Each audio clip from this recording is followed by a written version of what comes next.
Allora, rispondiamo al nostro telespettatore che ha chiamato da Venezia. Ha toccato dei punti fondamentali e di non poco conto, quindi Il telespettatore ha non ragione, ha straragione, se si può usare questo termine. Uno, è un problema politico, certo. Quello che non capisce la politica è che se non si investe nella formazione, il rischio è che o la persona parte e va direttamente a formarsi all'estero e lo perdiamo, oppure perché ha le si rischia, capacità, quindi.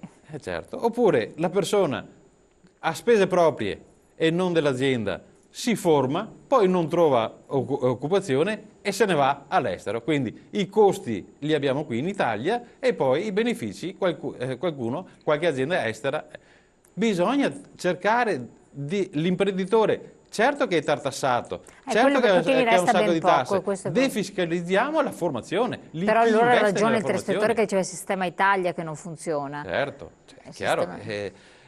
non è il singolo imprenditore, che poi l'Italia è formata da piccoli imprenditori e quindi con già mille difficoltà nel gestire anche aziende di piccole dimensioni. È chiaro che devono essere incentivati, quindi la pressione fiscale è chiaro che deve da una parte diminuire. Siamo essere calmierata. il secondo paese dove c'è la pressione fiscale più alta del mondo, quindi figuriamoci. Stiamo parlando di formazione, vogliamo investire nella formazione, vogliamo che i nostri imprenditori formino persone che hanno al loro interno o comunque figure nuove da mettere nel sistema produttivo. Benissimo, questo è è un investimento e quindi come tale deve essere defiscalizzato. Quindi Ma chi è deve che può essere agire in questo senso? alleggerito, quindi Esatto. non deve essere un costo ripeto, non deve essere un costo per l'azienda. Per l'azienda deve essere un investimento, tanto poco, quello che serve, perché un investimento, quando chi apre un'azienda, chi avvia un'azienda, non sa se oggi spera che valga 1 milione, 1 miliardo di fatturato, è una cosa in crescita, fa un investimento iniziale. Lo stesso lo si deve fare nella risorsa umana, che è la risorsa principale dell'azienda, perché così come è bravo l'imprenditore e ha coraggio l'imprenditore ad aprire un'attività, altrettanto deve capire che i suoi collaboratori sono una parte fondamentale E qui dell'azienda. comunque è una sensibilizzazione culturale che secondo me è stata iniziata, è stata mollata, bisogna comunque riprenderla perché altrimenti restiamo in un blocco chiuso. Siccome poi il tempo vola, prendiamo le telefonate se arrivano, però voglio sottolineare una cosa, i corsi di formazione rivolti all'estero e quindi le skill, le competenze richieste.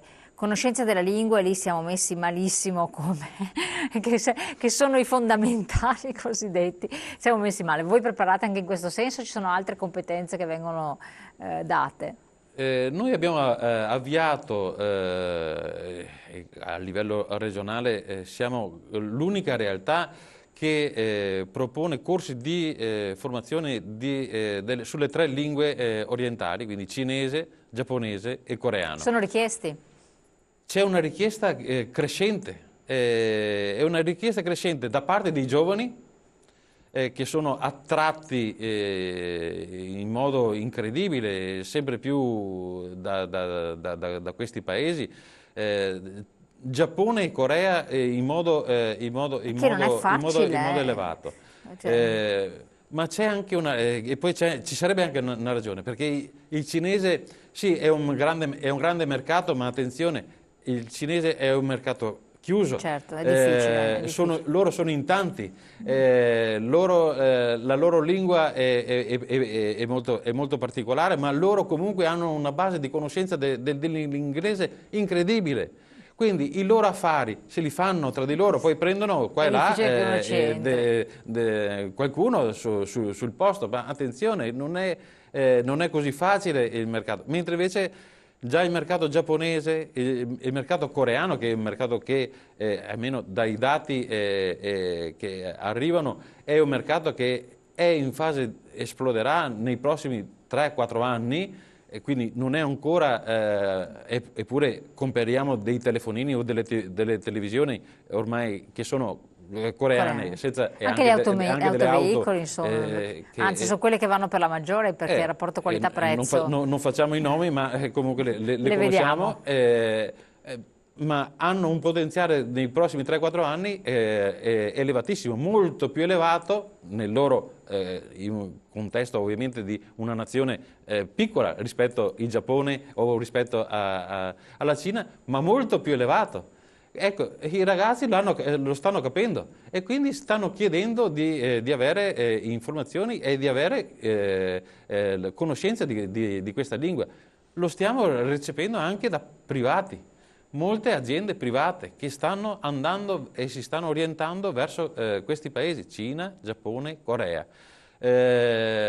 Molto nel settore del food, abbiamo delle richieste da questo settore, e anche alcuni del settore meccanica ed elettronica, che è già un qualcosa di interessante, il fatto che ci sia, e questo è il forte dei nostri imprenditori italiani, cioè che riescono a vendere delle componentistiche meccaniche o anche elettroniche nei paesi che sono riconosciuti come leader dell'elettronica. Però si stanno affacciando lì in questi paesi e ci chiedono di avere formazione. Chiaro, facciamo formazione in aula, facciamo formazione anche in azienda per chi ovviamente ce lo richiede, e i nostri docenti, che sono ovviamente tutti quanti madrelingua ma qualificati all'insegnamento della lingua, perché attenzione, anche qui stiamo parlando di qualità della formazione. Ci sono tanti centri di formazione in cui dicono il madrelingua, sì, ma il madrelingua poi prendono il ragazzino che è magari qui in città per studiare, per arrotondare, insegna la lingua, ma non ha la metodologia per l'insegnamento. Quindi anche qui distinguiamo tra chi fa anche dell'inglese, quante scuole di inglese c'è, però guarda caso la nostra nazione è una delle nazioni dove l'inglese non lo conosce sostanzialmente nessuno, ma proprio nessuno, se non per parlare forse quando si va in albergo, forse quando si va al bar, forse, ma niente di più. Eppure di scuole di inglese ce ne sono tantissime. Perché non si eleva la conoscenza dell'inglese? Perché ci sono tante scuole di inglese dove ci sono di madrelingua che sono ragazzi che vengono messi lì allo sbaraglio, non hanno una metodologia di insegnamento. Noi invece usiamo soltanto persone che sono madrelingua inglese ma qualificati professionalmente all'insegnamento. Per quanto riguarda le lingue orientali, addirittura noi produciamo i libri, i testi, siamo produttori dei testi di lingua cinese, giapponese e coreano, testi che non ci sono nel commercio. Quindi la nostra qualificazione maggiore e la garanzia che diamo è che i testi e quindi la metodologia di insegnamento la facciamo noi, ed è stata di tutte e tre le lingue sono state convalidate dai tre governi, coreano, giapponese e cinese. Quindi voglio dire, se questo è il bollino che riusciamo a dare,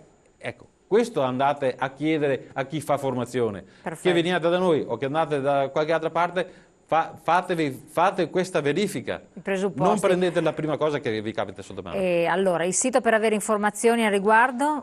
Confserviziveneto.net. Perfetto, altrimenti per scrivere formazione@confserviziveneto.net oppure direttore@confserviziveneto.net, dove potete trovare tutte le informazioni necessarie e anche i nuovi corsi che penso che adesso continuino, riprendano a breve nei vari ambiti. Grazie direttore di essere stato qui con noi, grazie a voi telespettatori anche per gli interventi, noi sempre cerchiamo di rispondere alle vostre domande, TV7 con voi @triveneta.tv. Grazie ancora.